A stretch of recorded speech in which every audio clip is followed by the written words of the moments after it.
It would be like if we started a podcast and didn't introduce ourselves. Like what we're doing right now. Yeah, that would be weird. Would be.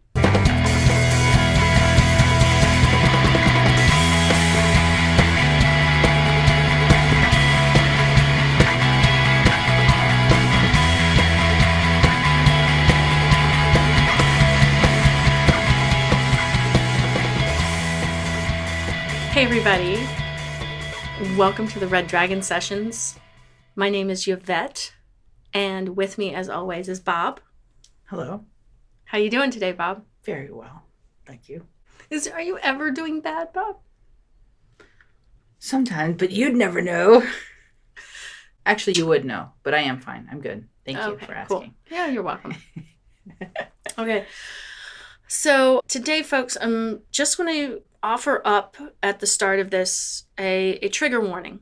We are going to talk about a touchy subject that could easily trigger you if you have ever experienced sexual assault or sexual abuse as a child.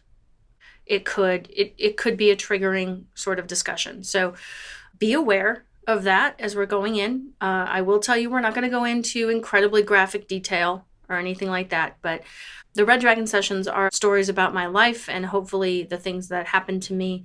It will help people to deal with them or know that they're not alone. That's the whole point of doing them. And with all of the fun stories from the road and great uplifting stories about my family and their support, there are also times like this. It's important to know that they happen to people. It's important to know that you're not alone. It's important to know that you can get through to the other side of it. You can recover from it. You can heal from it. And you can thrive when you get to the other side of it. So we're going to talk about that today. I'm not really sure where exactly to begin. I think we'll start with where this person came into my life. So the person of subject was a boyfriend of my mother's. After my father died, and my mom got a CB radio in the car, which is really weird because we're like in this really old Buick station wagon from the 70s. And we would ride around and there's like a CB in the car. And she like, I know, right? It's a Brady Bunch. I'm sorry. They had one. They had a CB in their station wagon? Yeah, I'm pretty sure. Wow. Or at least in the movie, they did when they had Alice as the truck driver, like character. Oh, yeah. I may know a little too much about that movie. Possibly. Did you watch that a few hundred times? No, I've seen it like twice. That's why I can't actually remember. Oh, okay. But I just remembered that I feel like they had one in the wood paneled station wagon. Well, I will have you know, we weren't so schmancy as to have the wood panel one. We just had the solid color blue one. Sweet. A powder blue. It's the weirdest monstrosity you ever saw. Like a sad dolphin going down the freeway. Anyway, my mom got this CB radio and she would flirt with truck drivers whenever we were driving anywhere. Like, what was her handle? I don't remember what her handle was. Very well could have been Sassy Mama. Breaker.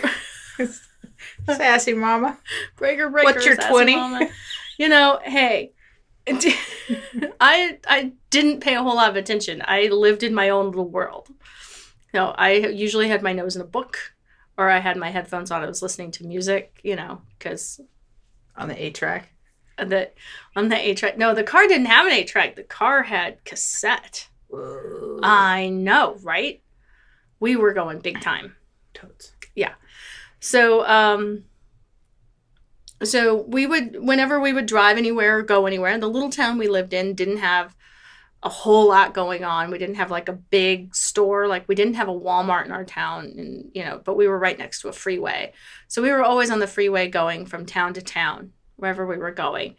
My mom would be on the CB radio. And for my mom, that was like my mom's Tinder at the time. I know it sounds weird, but whatever. I mean, she didn't like use it just for that, but she would like pay attention out for like highway patrol or stuff like that. My mom had lead foot. My mom had a serious lead foot.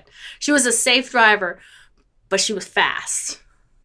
You know, she could have She could have done her own Fast and Furious movie, I'm pretty sure. Sassy mama hits the road. Fast and Furious. She would love that, actually. She actually still is kind of a fast driver, which is hilarious. Yeah.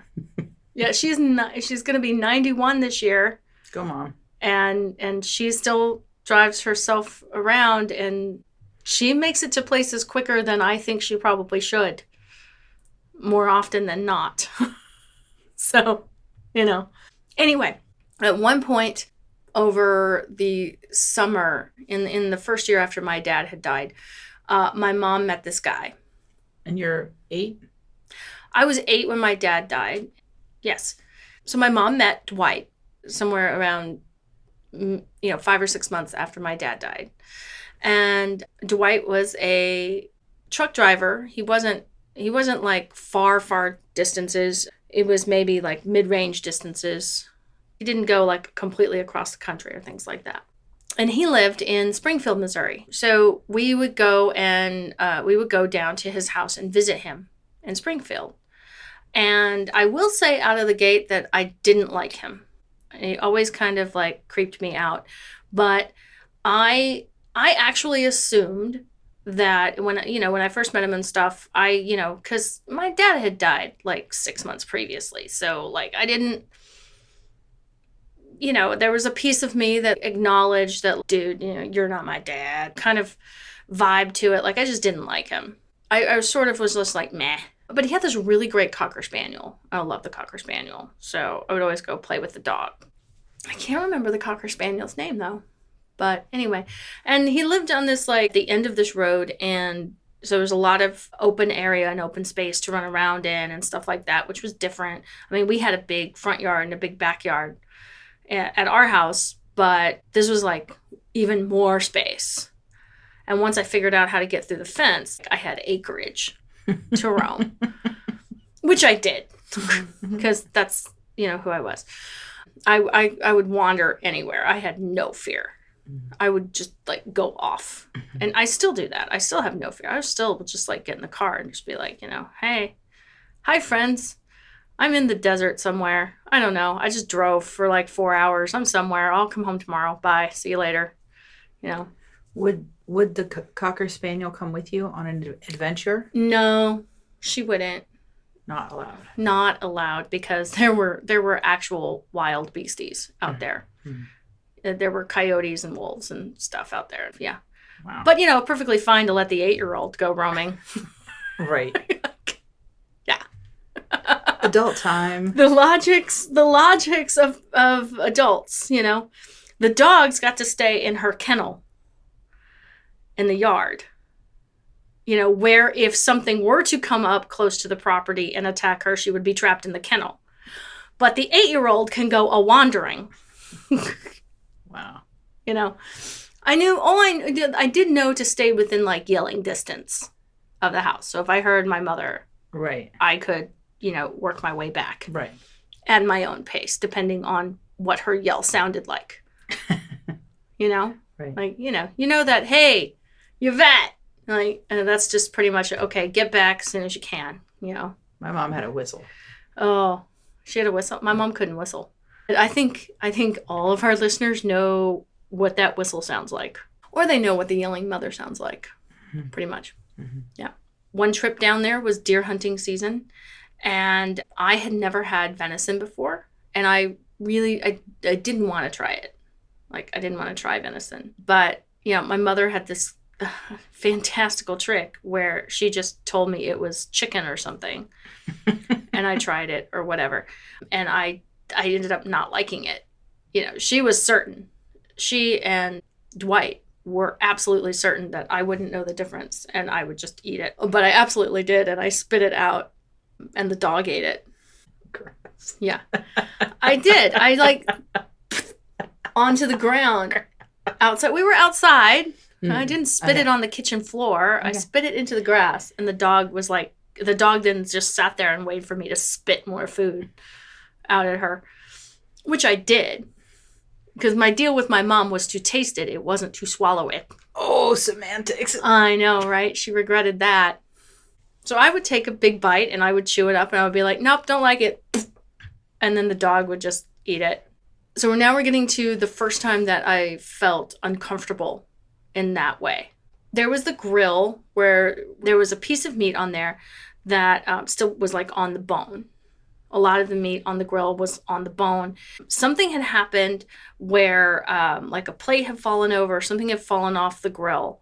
And I went to pick it up with my hand and I burned my finger on the bone.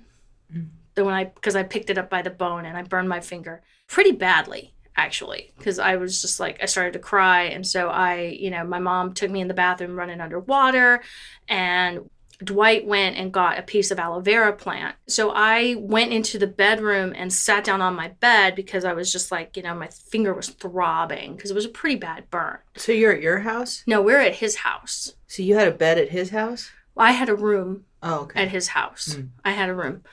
And so I went and I sat down on the bed and I was just like looking at my finger. It was like poofy and it was starting to get a little blistery and everything. And he came and sat down on the bed next to me. And he put his arm around me and he like held my finger up and he put the aloe vera on it and he was rubbing my finger and everything. And I just felt uncomfortable. Like I tensed up and I was just like, first off, I don't like this man at all. And I don't like that his arm's around me. And I just don't like this situation. And that was the first time that I had ever felt uncomfortable on that level around anybody, really. I mean, I had been around a lot of older people. I'd been around a lot of older men, from my grandpa's band and stuff like that for a few years. So, but there was just something that was just like giving me a vibe. I was just really, really uncomfortable. And so I was just like, I just pretended everything was fine and my finger didn't hurt anymore. And I was like, okay, it's all better. And I just left the room, because everything in me was like, get out, get out, get out, get out, get out, get out. Like you said earlier, run, don't walk. Right?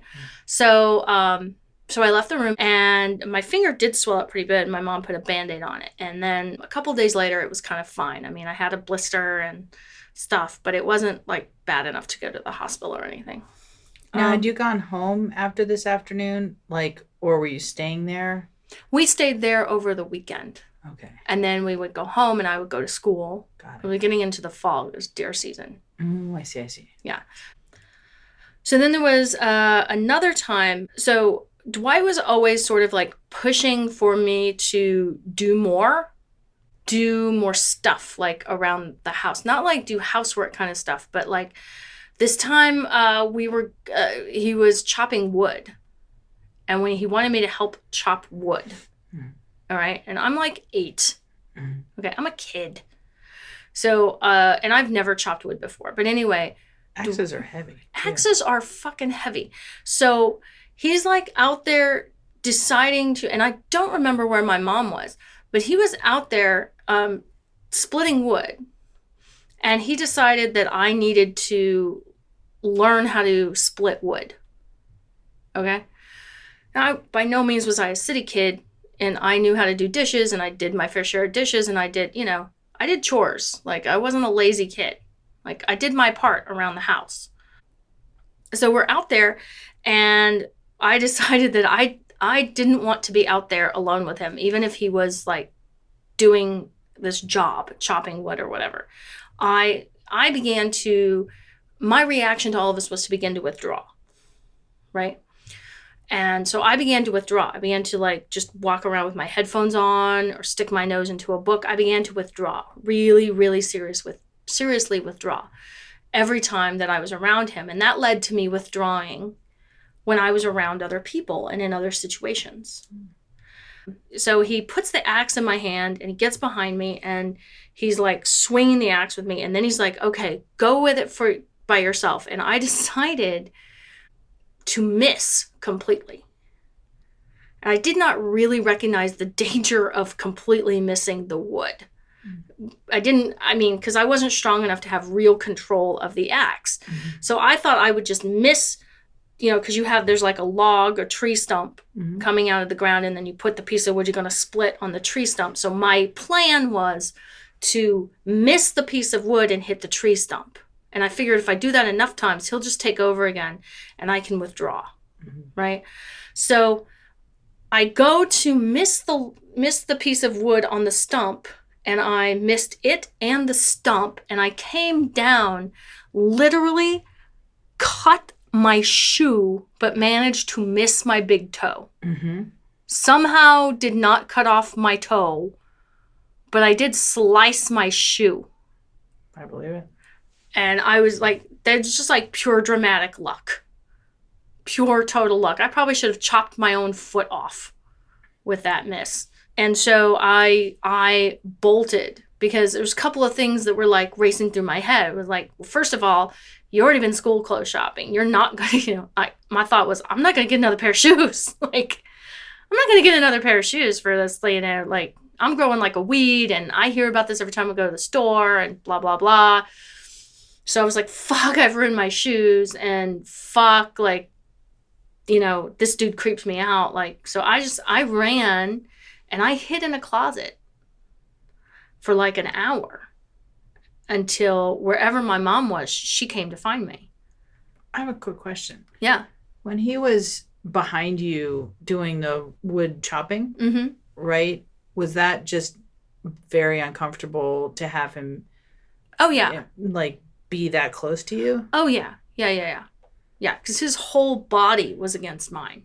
Right, and this is not somebody you know or like particularly. This is not somebody I liked. I mean, we had been down there several times without incident, but I always just withdrew, and my mom always just let that be. I remember one of my aunts bringing up to me the withdrawing, which is very symptomatic. This kind of personality change is very symptomatic of sexual assault, sexual abuse, something wrong, something very, very wrong. And I remember this discussion, and I remember her blatantly asking me, what, was there something wrong? Was there something I wanted to talk about? Was there something that made me uncomfortable, that made me want to just listen to the music more, or made me want to read more books, or made me, just want to be by myself more? And I remember thinking that my mom would get in trouble for some reason, even though my mom had done nothing wrong, really. I just remember feeling like somebody would get in trouble. Something would go sideways. And so I just, was like, shake my head no and stuff like that. And my aunt, who at the time was a school counselor, she did her best. And she ended up asking me a leading the witness question of, are you really sad because your dad's gone? And I went with it as a kid. And so a lot of the symptoms that were occurring for me, the withdrawing, the isolation, the wanting to be alone, all of that kind of stuff, the personality changes got masked as grief to people who were on the outside looking in. And they saw it as like a delayed reaction to my dad's death. Because, we're 6 to 8, we're getting into, many months after he had died. So then the major incident, the fulcrum of this, if you will, occurred in the spring, close to my birthday, close to my 9th birthday. And we had been down there without incident, without really any incident. It was just sort of like weird, like mom would be like, give your Uncle Dwight a hug or whatever, and I wouldn't want to, but a lot of people make their kids do it anyway and kind of stuff. And it was just too close. It was too much. It was just, bleh. It just made me feel bleh. But I did it anyway. And, because, your mom is standing there and all this kind of stuff. And also, for a big chunk of that time, Dwight had a tenant in the house who I actually really liked, who made me feel very safe and secure. And most of the time when we were down there, that dude was home. So I don't think that Dwight really felt like he could try something like he had eventually tried with that guy in the house. So, there was that blessing. But as we moved into the spring of 83, and maybe even like a little later into the summer, it wasn't summertime yet, but there was this time where my mom kept expressing that she really wanted me to get along with him. She really had hoped that I would get along with him, that I would learn to like him because she really liked him. She had actually mentioned looking into me starting school the next fall in Springfield. So there was a lot of pressure on me, or I felt a lot of pressure on me, whether she was actually putting it or not, because I don't want to put words into her mouth or try to make her seem like a bad person. I ended up feeling a lot of pressure to try to get along with him, to try to open up, to try to see this person as like a father figure type of role. And not 100% just from her, but from other people in my family too, who saw this as like a potential opportunity to have a male role model be that close to me every day in my life. I had decided to make this effort to try to get past what I thought at the time was wrong with me. Because so far, he hasn't done anything that I could go tell somebody he had done wrong, except make me feel uncomfortable, right? Well, the thing with the axe, which mom chewed him out for, like, why would you let her swing the axe on her own?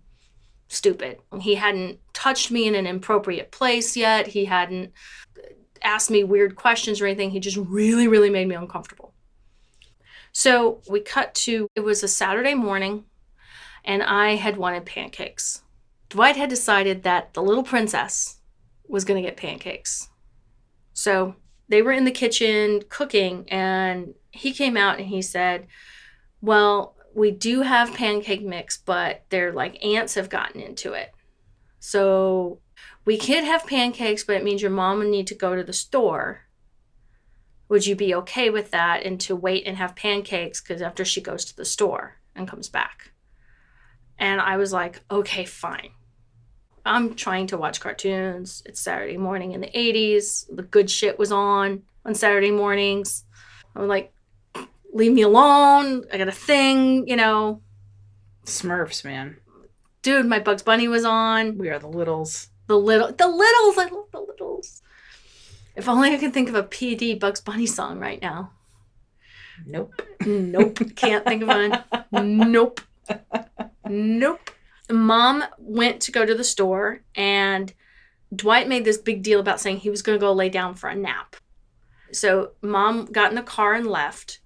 And like I said, we lived pretty far out from town. Not tremendous amount, but far enough. So then Dwight went in and laid down for a nap.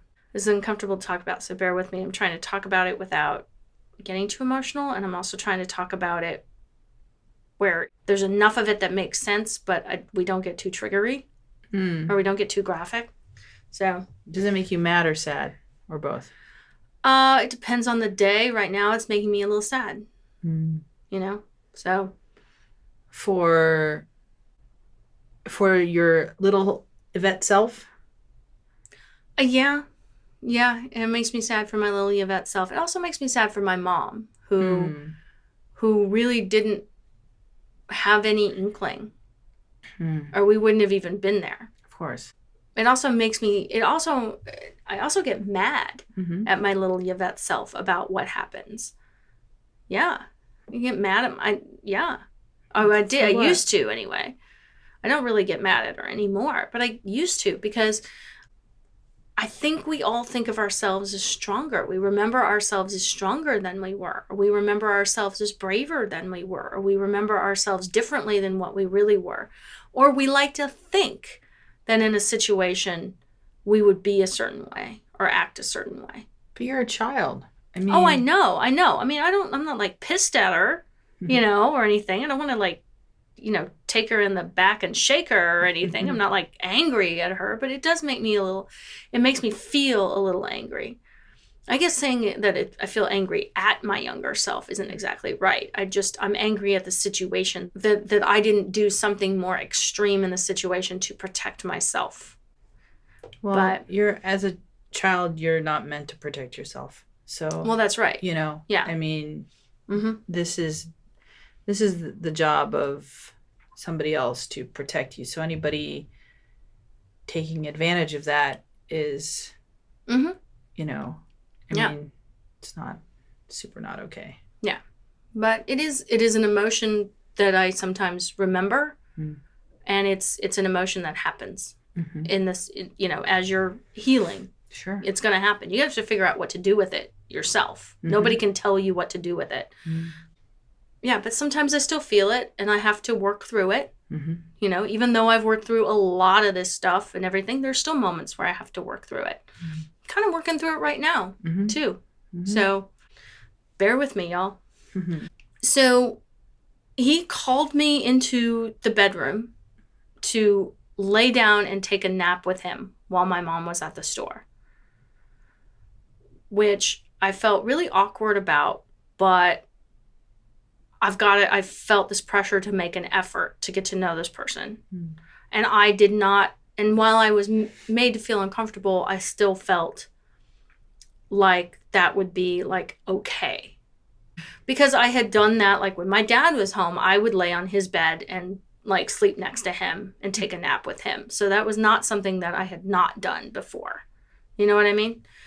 While I was laying on the bed is when the sexual assault occurred. I immediately recognized it for what it was. I didn't recognize it as sexual assault, but I immediately recognized it as, oh, fuck no, dude. This is not right. This is not good. This is not this isn't happening anymore. And I had the presence of mind to move quick enough out of the room, out of the situation, and locked myself into the bathroom and had a proper freak out. Not crying or anything, just a proper hands shaking like, oh my God, what just happened to me? Freak out. What, was he aggressive or mean or, without talking about what happened, what was his temperament? His temperament was to be very sweet and very gentle and very kind and very soft in his words. There wasn't any sort of anger or violent tendency to it. It was all very sweet words, sugary sweet sort of thing. Because I think he knew well enough that if it was something that was going to be violent, where I would be crying or something like that, my mom wasn't going to be gone that fucking long, And there would have to be an explanation of, if you went in, lay down and take a nap and she was watching cartoons, why is she crying now? Or what happened, So it was all very presented as very sweet or very, gentle terms. It was not presented as aggressive or anything like that, or angry, or aggro, however you would want to word it. But while I was in the bathroom, I remembered something that he had said during the assault, which was, you have really, really pretty eyelashes. He kept staring into my eyes and talking about how pretty my eyelashes were. And I remember being in the bathroom feeling revolted and falsely thinking that if I cut my eyelashes, it wouldn't happen again. So in the bathroom right then, I got the scissors and I cut my eyelashes at age 9 and put my glasses back on and waited until I knew I could hear my mom in the house before I unlocked the bathroom door and came out. I don't know why my mother didn't notice my eyelashes were cut. I will be honest with you. I kind of think I would like to think if I had a daughter, I would notice that, but she did not. And we had pancakes, and the rest of the day was uneventful, and we went home. How long did the incident happen? Was it like a split second kind of like thing, or? It was about 15 minutes. That's a while. It's a while, yeah. And it was a him in control situation, paced, like it wasn't just one action. It was like a touching, and then another touching after a minute, and then another touching. It's like he was testing the fences, sort of thing. And eventually I was just like, okay, dude, I'm out. Yeah. And that's when I locked myself in the bathroom. Yeah. Got to a wrong geographical area, I'm assuming, or something that was totally not. Something, yeah. Well, he had gotten to that geographical area, but not in the way that he did the last time. So, and there was plenty of, don't tell your mom will be mad, she'll be mad at you, and she'll be mad at me, and you won't see the dog anymore, and all this kind of stuff. A lot of that going on. Oh, yeah. A lot of that language, a lot of that stuff. Even to the point of, if you tell her, they might take you away from her. From yeah. From your mom? Yeah. Yeah. So he was planting the seeds of having this be a regular. This was all like, this was priming a victim. This was all about priming the victim. This was all about, for major child rape. This was all about, this assault incident was all about prep. This was not going to be the end of the situation at all. I remember it was my school teacher the next day who noticed the eyelashes and was like, what happened? What happened? And I had told her that I cut them. And she was like, why would you cut? You have beautiful eyelashes. Why would you cut them?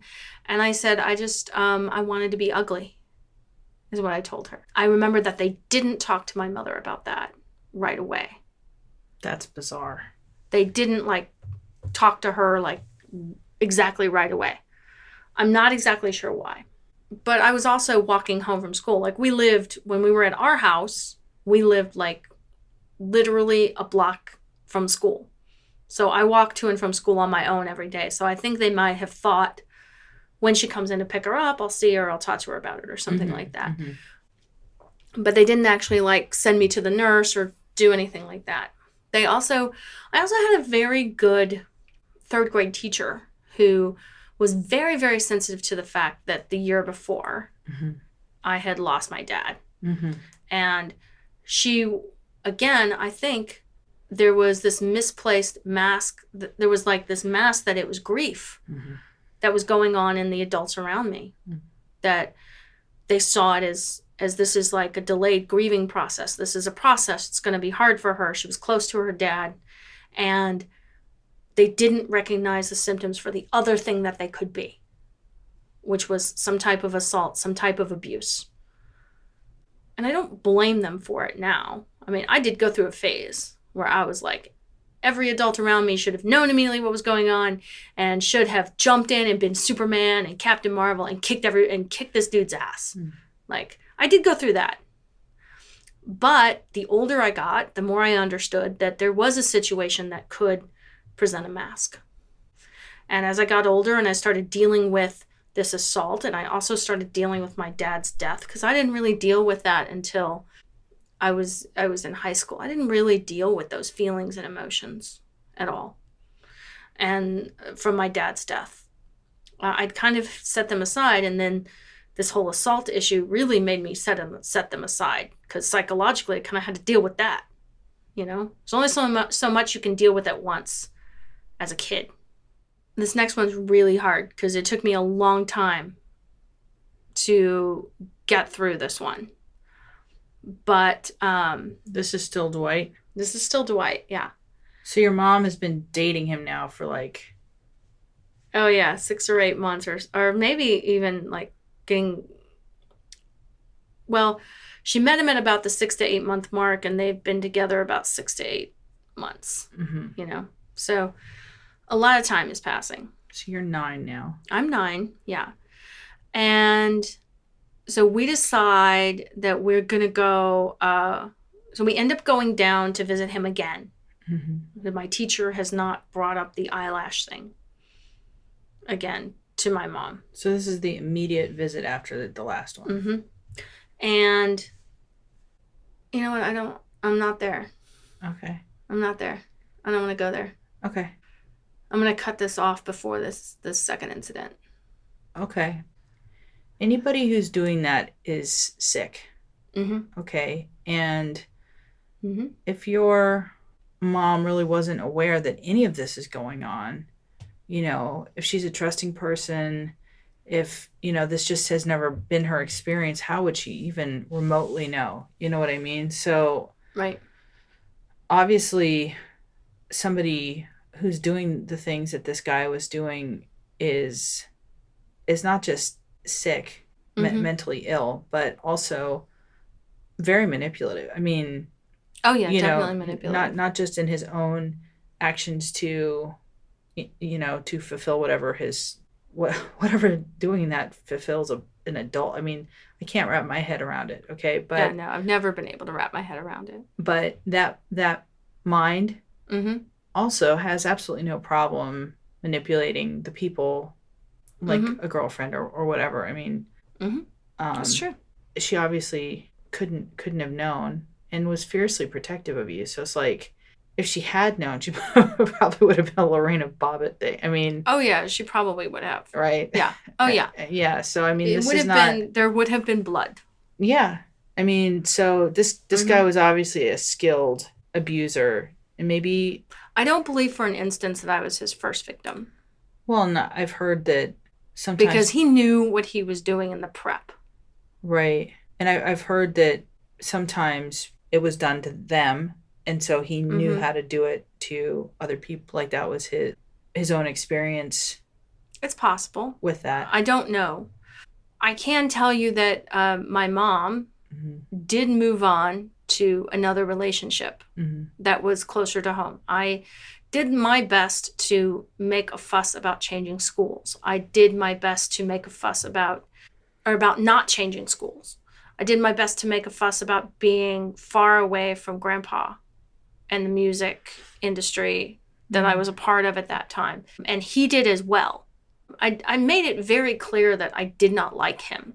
I didn't go into any detail or whatsoever, but if anybody asked me if I liked him or if I liked being down there, I would always say, no, nada, don't want to go back there, always. I mean, you guys... So it kind of, you know, my mother probably found herself in this very weird position where he was manipulating her to keep her in his life, and her family and her daughter are saying, okay, she doesn't like it, she doesn't want to change schools, she doesn't want to do this, you got to think about her first. And ultimately my mom did think of me first and she left that relationship, ultimately solving the problem for me. It was, and you know, I know he was manipulative and controlling and all of those things. I know she was a scared widow who was scared of how do I pay the bills, who was scared of, you know, how do I raise this child. She was a substitute teacher raising a child with a car payment and with bills and with her hoarding addiction, which, you know, means more bills. I know she was scared of that. She and I have talked about that often about, you know, I have often asked her, like, why did we end up with my stepfather? As you guys should know, Dwight is not my stepfather. He did not end up being my stepfather. My stepfather was arguably, well, I wouldn't say worse because I think Dwight's behavior was way worse, but certainly he was also a master manipulator and control freak. And verbally abusive and even physically abusive to my mom at one point. But he was not a sexual abuser. He was not a sexual assaulter. My stepfather wasn't. If he had any saving grace about him at all in his existence, he was not a sexual abuser, and definitely not of children, the way that Dwight was. But everything else he could do wrong, he did. And we'll get to that stuff, don't worry. But in terms of, you know, I've always felt very lucky in that my mom was fiercely protective of me to the point where she was like, okay, I'm going to look for another relationship because you are, you know, whether it was because she was recognizing how adamant I was or she was listening to her own father tell her this is not, you know, she is not happy, something is wrong. You can't change schools or whatever. Whomever she was listening to finally got through to her, and she ended the relationship with him. And it is true that she completely did not know. She completely was unaware. It was not until maybe about 10 years ago that I actually sat with her, because about 10 years ago, I made a point of trying to find Dwight in order to confront him, because I needed to confront him, because I needed to forgive myself. I needed to forgive little Yvette. And the best way I knew how to do that was to set him straight. Now, there's statutes of limitations that have long since gone by. I had no intention of like trying to sue him or get money out of him or anything. I didn't give a shit about that. I didn't give a shit about his name appearing in the paper or my name being in the paper or anything. I just wanted to knock on his door and look him in the face and go, this is who I am. I fully remember every single solitary thing you did to me. I'm going to make sure that the women in your life know that you did that, because I probably was not your first victim, and I definitely probably wasn't your last victim. So the women in your life need to know what you did, and they need to, and if there's anyone that you also abused, they need to know they weren't alone. They need to know they don't stand alone, and they need to get help. And that's why I'm standing here in front of you right now. Not for you, but for any other victim you had. Did you find him? I did, and he was already dead. Damn it. I know. He was already deceased. And it was a really difficult decision about whether or not to go and confront his family, or to talk to his family. And at the end of the day, I ended up sending an anonymous letter to, there was an obituary that had listed who his stepdaughter was. He had apparently had a stepdaughter. You also have to remember the ages of these people. I mean, my mom at the time was approaching 55. So this guy, he was, Dwight was about 55 to 60 years old. So, you've got to look at ages here. So, and you're 9. And I was 9. Yeah. I know. Can the creepy factor get any worse? No. I ended up sending an anonymous letter to the woman listed as his daughter his stepdaughter in the obituary. And I basically just said, look, I don't want anything. I just want to tell you this happened to me. Dwight was the person who did it. I am okay now. But if for some reason you are not okay, or another woman in your family is not okay, get some professional help. Go talk to someone. Because you can get through it, you can recover from it, if you haven't already. And I didn't want to, and I said the only reason I'm saying this is because I didn't want to leave you in the dark. And I don't know if she received it. I don't know if she read it. I don't know if they got help. I'd like to think that at least she would have read it and would have gotten help if she needed it. I don't know if he had another victim for sure, but odds are he did. And I just hope that they got the help they needed. And in terms of my mom, when I sat down and talked to her about it, she had no clue. It was very traumatic for her listening to it. No, that was not the only incident, but I really am not, I'm going to be honest with you, people listening to this. I have told about as much as I can tell in one sitting. And I've gone about as far as I can push myself in talking about it without getting just way too lost right now. I don't really know how to put it. So I'm not going to talk about the other instances in this sitting. How often did it happen? There were a total of 5 or 6 incidents. Before your mom broke up? Before my mom broke up with him, yeah. Yeah. And they were all of the continuing preparatory nature. They were all of the assault nature. Anyway, in talking to my mom, it was very traumatic for her. She didn't know. I did not tell her about every incident. I chose not to tell her about every incident. I chose to tell her about a couple of them. And there was a lot of crying, both her and me. She wanted to go find him that night. I was like, well, Mom, I'm sorry, but he's dead. So, there's nobody really to take revenge on. I'm like, if you want to go aggressively mow the lawn, we could do that. Or like, if you want to go, like, we could go, shoot some bottles off the fence or something. Like, if you really feel like you need, like, take some aggression on something, I'm sure we can find something creative to do with this energy. But, driving to Springfield in the middle of the night, we'd end up at a gravestone. And I told her I forgave her. I said, I really don't. I was like, you were clueless to this because I know you, Mom. I know that if you had known about the first incident when it happened, I know you would have clocked that bitch right upside the head and never would have seen or spoken to him again. If you had thought it would be coming at all, you never would have gone out with him. I know that, Mom. I trust that. I believe that. And I always have. Mm-hmm. Even when it was happening, I knew that. It was his manipulation and his lies that kept her from knowing. I said, but I'm forgiving you anyway because I know what you must be thinking and feeling and the grief that you're feeling and this emotion that you're feeling.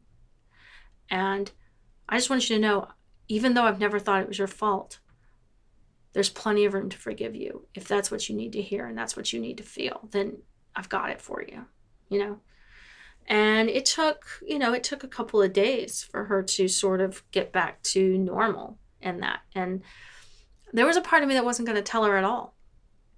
And she was in her early 80s, living her life, had moved on. My stepfather had been dead for a while. And, she had moved on from a lot of, trauma and hard things in her life. And I really felt like it was good for me to talk to her about it. Felt like it was really good for her to know in case maybe she had wondered. And what if she did know and that was one of the reasons? Maybe she had found out and that's one of the reasons she had broken up with him or something like that. But I needed closure somewhere and I wasn't going to get it from him. So I felt the best way to get full closure was to just have this really hard conversation with my mom and let her know that there had always been love and trust between us, even though I had been going through that I knew she didn't know because I loved and trusted her. It actually made us stronger as adults, knowing each other. Definitely. So I just want to close with, I know that this story has good closure and there's not really a happy ending, but a decent ending to my story in this. And not all of you have that at all. Not all of you. Some of you are living through it right now, listening to this. But you can reach out for help. We're going to have some numbers and some links in the description of this podcast where you can reach out for help if you need to reach out for help, whatever stage of this you are in. If it's occurring to you now, if it's something you're trying to get over, if it's something that happened in your past, you need closure, whatever it is, there's going to be some links in the description. And hopefully we're going to get to talk to some people who have some resources who you can reach out to for help. And I just hope, that's what I hope for all of you, is that if you feel like you need help, if you feel like you're struggling with it, struggling with the emotion of it or dealing with it, that listening to this has helped you want to reach out and get support from your friends or your family or even anonymously.